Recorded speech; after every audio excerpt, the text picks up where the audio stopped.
আসসালামু আলাইকুম সুপ্রিয় দেশবাসী। ইউটিউবের সবচেয়ে জনপ্রিয় একজন ব্যক্তি হচ্ছেন পিনাকি ভট্টাচার্য। এখন আওয়ামী লীগের পেজগুলো থেকে প্রচারণা চালানো হচ্ছে সে নাকি ভারতীয় গোয়েন্দা বাহিনীর রয়ের এজেন্ট। কারণ তাকে যখন শেখ হাসিনার সময়ে গুম করতে চেয়েছিল তখন সে ভারতে যাওয়ার সময় একটা ভিডিও শেয়ার করেছিল বর্ডার ক্রস করার সময়।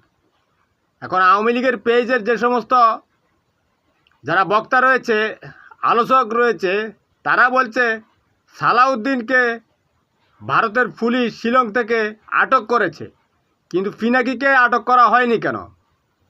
তাহলে কি পিনাকিকে ভারতীয় গোয়েন্দা বাহিনী ফ্রান্সে পাঠিয়ে দিয়েছে? এ নিয়ে তুমুল আলোচনা হচ্ছে।